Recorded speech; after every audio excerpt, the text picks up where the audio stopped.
du bombix, de l'arc du ver à soie, voilà. L'ensemble des insectes tisseurs, de toute façon, m'intéresse. Les habitats animaux aussi. Donc là, j'avais envie de me rapprocher de la termite. Enfin, tout ça, c'est une question de ressenti personnel. J'ai pas encore tout bien analysé sur ma motivation, pourquoi j'ai fait ça comme ça, ici. J'espère surtout que vous aurez l'occasion, plus que moi peut-être, mais de revenir voir à d'autres moments.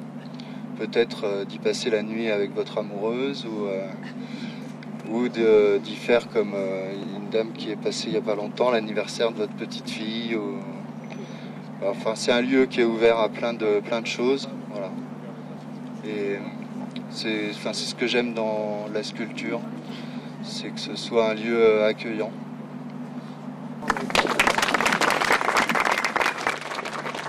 Voilà, merci. On va maintenant redescendre par la petite route goudronnée qui est juste en dessous du travail de Yorga et on va aller vers la rivière, vers la coulée basaltique où doit nous attendre François, je crois qu'il est parti devant.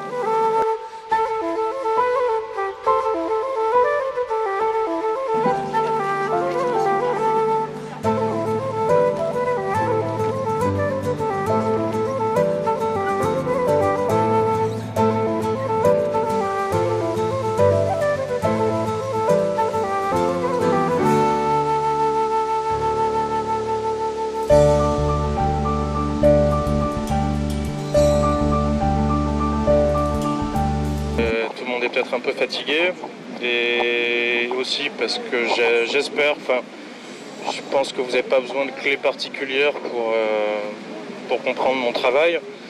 Simplement ce que je voudrais dire, c'est peut-être pour la remettre en perspective par rapport à mon travail en général, j'utilise les matériaux que je trouve sur le site ou dans l'environnement du site où je travaille. Parce que j'aime assez l'idée de travailler dans et avec le paysage. En l'occurrence ici, c'est de la pouzzolane, qui est donc la scorie du basalte qu'on a derrière vous, sur laquelle j'ai voulu mettre l'accent entre les deux extrémités du spectre de couleurs de la pouzzolane, qui est d'habitude perçue comme une espèce de camaillot de violet, mais qui est vraiment constitué de... Bon, il y a du violet, mais il y a aussi des pierres très très noires, des pierres très très rouges. Et voilà, et en plus il y avait une espèce de petit accent de mise sur un côté incandescent qui pouvait un peu résonner avec la géologie volcanique des lieux. Voilà, si vous avez des questions à me poser, je suis disponible.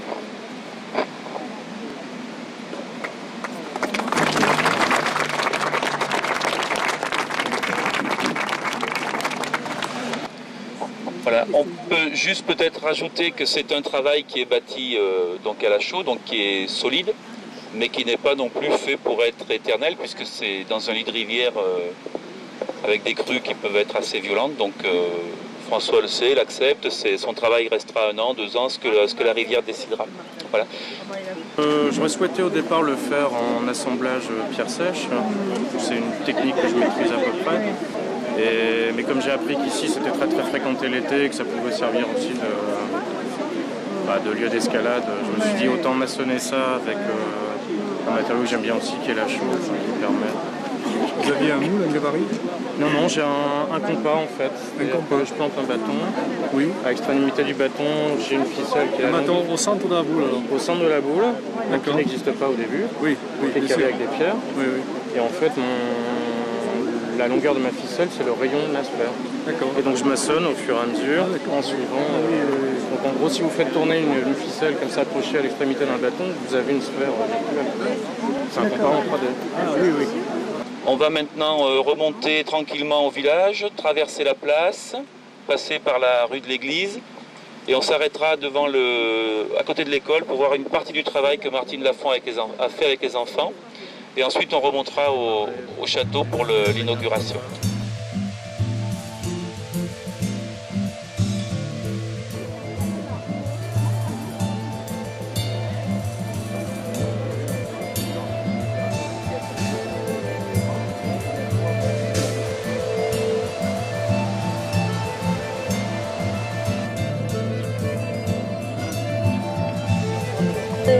séjour ici, il y avait tout un aspect pédagogique pour faire réfléchir un petit peu les enfants aussi sur le paysage. Et puis, donc, on a fait cette récolte. Et puis, il fallait bien sûr un jardin pour travailler in situ. Donc, là encore, on a eu la chance de se faire prêter le jardin là qui est juste en contrebas.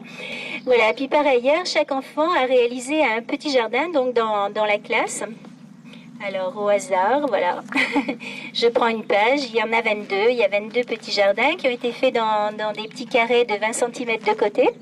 Et ces jardins, je leur ai demandé de les dessiner. Puis après, j'ai fait une prise de vue et on a assemblé le dessin et la photo. Et puis, on a clôturé cette expérience en faisant une petite discussion autour d'un conte pour enfants qui fait également allusion à la promenade dans les bois et à la cueillette. C'est, vous imaginez avec mon intérêt pour la couleur rouge, tout simplement le petit chaperon rouge. Donc comme l'a dit Martine, chaque enfant aura un petit livre. Dans chaque livre, il y a tous les travaux qui ont été réalisés par les enfants, les 22 élèves de la classe. Et ce petit livre sera aussi bien sûr à la bibliothèque de l'école et à la bibliothèque du village. Donc ceux qui voudront le consulter, peut-être l'emprunter, vous pourrez le faire aussi à la bibliothèque du village.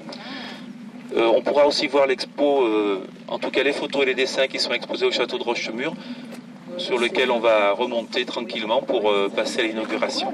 Merci.